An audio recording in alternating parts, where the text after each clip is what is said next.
Beralih ke informasi lain, Saudara. Komisi 1 DPR menyebut belum mendapat nama kandidat calon Panglima TNI yang akan menggantikan Marsikal Hadi Cahyanto dari Presiden Joko Widodo.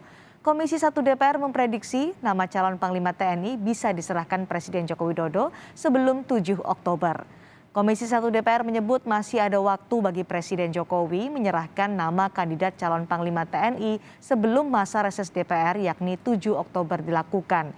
Namun jika nama kandidat calon Panglima diberikan setelah masa reses pada awal bulan Desember, Komisi 1 DPR menyebut masih ada waktu 2 bulan bagi Presiden memikirkan siapa calon pengganti Panglima TNI Marsikal Hadi Cahyanto yang akan pensiun pada awal Desember.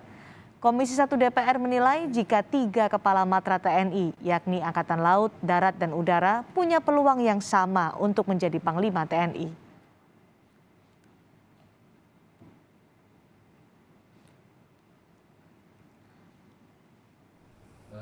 Pengamat militer Khairul Fahmi menilai pertimbangan Presiden dalam memilih calon Panglima TNI bisa saja mempertimbangkan masa kerja calon Panglima yang baru agar kerja Panglima TNI mendatang efektif. Meski demikian, sejauh ini peluang pengganti Marsikal Hadi Cahyanto ada pada nama Andika Perkasa dan Yudo Margono. Presiden Joko Widodo belum mengirimkan nama kandidat calon Panglima TNI ke DPR. Wakil Ketua DPR Sufmi Dasko Ahmad menyatakan Presiden tengah menimbang siapa sosok nama yang akan dikirimkan ke DPR. Lalu siapa yang pantas menggantikan Marsikal Hadi Cahyanto dan bagaimana tantangan TNI ke depan di tengah masih adanya serangan kepada anggota TNI di Papua? Kami akan membahasnya bersama anggota Komisi 1 DPR TB Hasanuddin. Selamat sore Pak TB. Selamat sore, Assalamualaikum warahmatullahi wabarakatuh. Waalaikumsalam warahmatullahi wabarakatuh. Pak TB, ini kan sampai sekarang Presiden belum memberikan nama kepada DPR siapa kandidat calon Panglima TNI. Menurut Pak TB, karena ini sudah akan memasuki masa reses, kira-kira kapan Presiden akan memberikan nama kandidat atau calon kandidat Panglima TNI ke DPR? Jadi begini ya, kalau kita lihat masa reses DPR itu akan diawali nanti pada tanggal 7 Oktober 2021 sampai dengan 7 November tahun ini juga. Jadi kurang lebih 1 bulan. Kalau pergantian itu dilaksanakan sebelum reses, itu artinya sebelum tanggal 7 Oktober atau tanggal 8 Oktober. Padahal kita lihat kita punya event nasional yang urgent untuk mendapatkan fokus perhatian, yaitu antara tanggal 2 sampai tanggal 15 Oktober itu kita menyelenggarakan PON ke-20 di Papua. Di Papua, seperti kita ketahui di Papua itu kan keadaannya tidak setenang, sedamai di kota-kota lain, sehingga tentu diperlukan perhatian yang cukup dari sisi pengamanannya. Dan dalam hal ini saya kira yang bertanggung jawab terhadap pengamanan itu adalah Panglima TNI dan Kapolri. Kemudian kami mendapatkan informasi di dalam acara PON ke-20 itu pemerintah akan mengundang kepala negara, kepala pemerintahan dari negara-negara di Pasifik untuk menunjukkan bahwa situasi di Papua dalam keadaan aman dan damai dan Papua merupakan bagian dari negara kesatuan Republik Indonesia. Artinya pengamanan dari para kepala negara itu menjadi tanggung jawab terutama TNI. Dalam hal ini penanggung jawabnya adalah Panglima TNI. Artinya apa? Sebelum tanggal 15 bisa jadi tidak ada pergantian Panglima TNI. Itu kira-kira yang pertama. Jadi kemungkinan setelah PON selesai di atas tanggal 15 Oktober baru akan ada nama yang disodorkan Presiden kepada DPR. Apakah itu akan mengganggu jika dilakukan sebelum atau pada saat PON ini, Pak TB? Saya kira kalau yang kami amati, Panglima yang sekarang ini kan sudah bolak-balik ke Papua untuk menyiapkan pasukan dalam rangka pengamanan event nasional yang nanti akan menjadi semacam pertaruhan di dunia, ya, sehingga perlu konsentrasi. Sepertinya tidak akan ada pergantian sebelum tanggal 15. Kalau sesudah tanggal 15, saya kira anggota DPR sudah mulai reses. Ya. Dari tanggal 8 ya sampai dengan tanggal 7 November. Menurut prediksi kami, maka Ampres itu, surat presiden itu, surpres itu akan dikirim oleh Bapak Presiden antara tanggal 8 November sampai dengan habis masa jabatannya Panglima. Artinya ya pergantian itu bisa dilaksanakan 1 minggu atau 10 hari sesudah tanggal 8 Oktober. Mungkin pertengahan bulan November, karena masih ada waktu. Pak Hadi itu pensiun nanti pada 1 Desember 2021.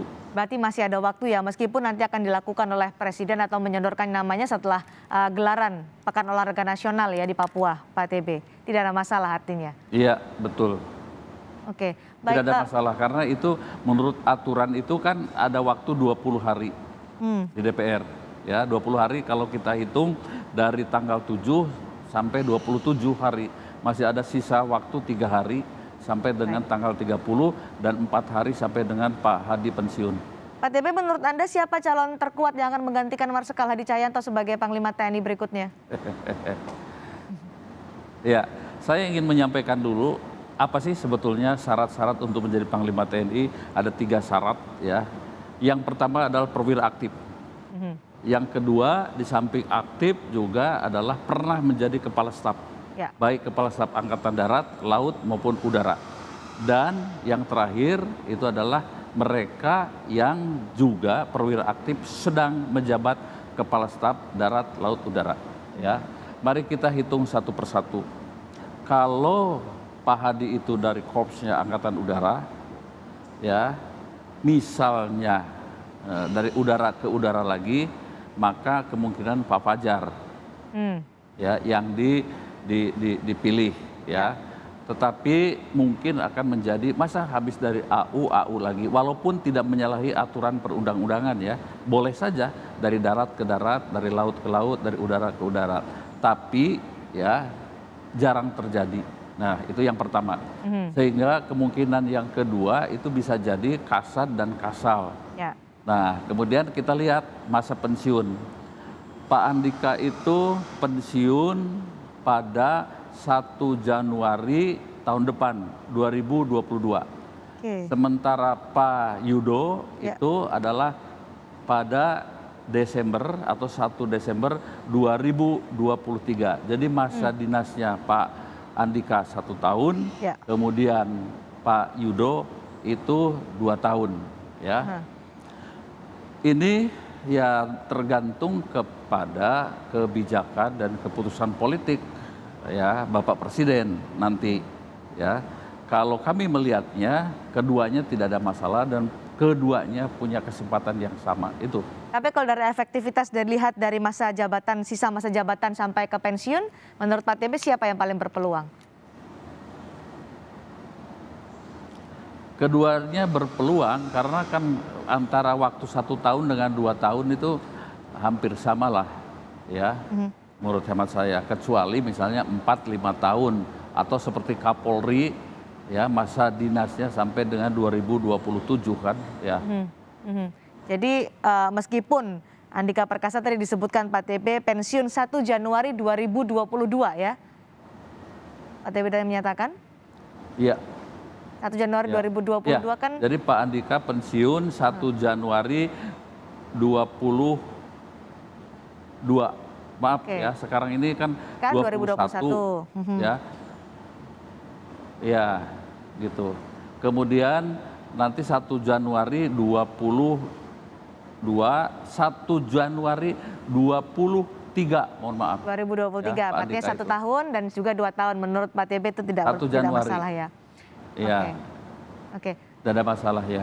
Baik, Pak TB ini kan Marsikal Hadi Cahyanto sudah hampir memasuki masa pensiun nanti pada awal Desember. Tapi yang dilakukan oleh Panglima TNI hari ini adalah memutasi 150 perwira tinggi di 3 matra. Catatan kami berdasarkan yang kami dapatkan dari Pusat Penerangan TNI Pak TB, ada 150 pati yang dimutasi terdiri dari 89 perwira tinggi Angkatan Darat, 27 perwira tinggi Angkatan Laut, dan 34 perwira tinggi Angkatan Udara. Menurut Pak TB, apa yang kemudian makna dari mutasi yang dilakukan oleh Panglima TNI mendekati masa jabatannya yang habis di bulan Desember mendatang? Ya, soal mutasi saya kira hal yang biasa di dalam lingkungan TNI ya. Yang pertama itu mutasi biasa rutin dilakukan ya. Yang kedua, memang tahun-tahun ini itu banyak para perwira yang akan masuk ke pensiun, masa pensiun.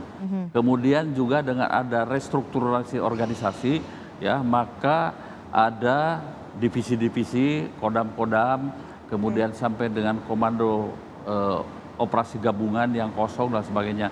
Sehingga rotasi ini sebetulnya untuk memapankan organisasi supaya lebih mapan lagi dalam bidang strukturnya. Jadi kalau saya melihatnya tidak ada masalah. Tidak ada masalah, meskipun yang dimutasi itu 2 diantaranya adalah Wakil Kepala Staf Angkatan Udara dan Pangdam Tanjung Pura. Dan ini dilakukannya menjelang pensiun gitu. Saya kira tidak ada masalah, apalagi mereka yang menjelang pensiun ya. Dan jabatan itu tidak harus sampai dengan habis pensiunnya. Bisa saja mungkin jadi staf dulu, barang beberapa bulan atau bahkan beberapa tahun. Saya kira di lingkungan TNI saya kira tidak ada masalah itu. Sama sekali tidak ada masalah, meskipun 150 pati yang dimutasi oleh Panglima. Jumlah yang juga cukup banyak. Tidak ada masalah. Oke. Ya, tidak ada masalah sesuai dengan kebutuhan organisasi. Yang paling penting saya ingin ya fokus pada siapapun nanti menjadi Panglima TNI, ada 4 tugas yang harus mendapatkan perhatian beliau ya. Yang pertama itu harus mampu melanjutkan ya program Renstra terakhir dari minimum essential force. Itu akan berakhir Renstra ketiga ini pada tahun 2024. Ini harus selesai tuntas begitu. Yang kedua harus memiliki kemampuan untuk meningkatkan profesionalisme prajurit melalui pendidikan dan pelatihan. Dan ini saya kira ada hubungannya dengan rotasi itu ya.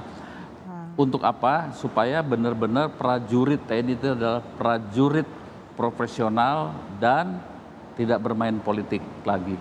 Itu yang kedua. Yang ketiga, kalau kita lihat ya di lingkungan prajurit TNI ini kita masih melihat adanya pelanggaran-pelanggaran disiplin. Ya, terutama misalnya ada banyak ratusan yang melakukan disersi, kemudian ada yang terlibat narkoba dan tindakan-tindakan pidana lainnya. Ini harus diselesaikan. Sehingga Panglima TNI itu punya tugas yang ketiga, meningkatkan disiplin ya, membuat menjadi zero pelanggaran.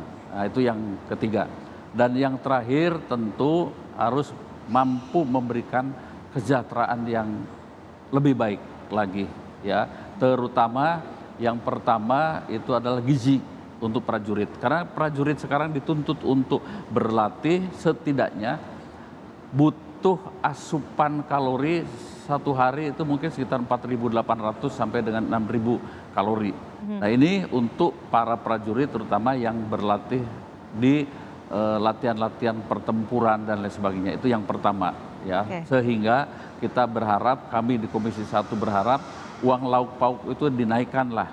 Yang sekarang hanya 65.000 per hari mungkin bisa 100.000 per hari dan lainnya. Kemudian juga masalah kesehatan harus mendapatkan perhatian, perawatan kesehatan. Dan yang terakhir saya kira untuk keluarganya itu adalah fasilitas sekolah, pendidikan. Setidaknya para prajurit harus mampu menyekolahkan sampai dengan SMA. Syukur-syukur ke S1. Oke, itu adalah pekerjaan rumah nanti untuk calon Panglima mendatang yang namanya sedang kita tunggu ya. Ada 4 poin pekerjaan rumah. Oke. Iya, yang namanya sedang kita tunggu siapapun. Dan tentu Komisi 1 welcome siapapun ya yang disodorkan oleh Bapak Presiden, tentu kami akan laksanakan fit and proper test dan Baik. kemudian segera secepat-cepatnya untuk dikembalikan lagi kepada Pak Presiden untuk segera dilaksanakan pelantikan, begitu. Terima kasih Pak TB Hasanuddin, anggota Komisi 1 DPR RI telah bergabung bersama kami di Kompas Petang hari ini.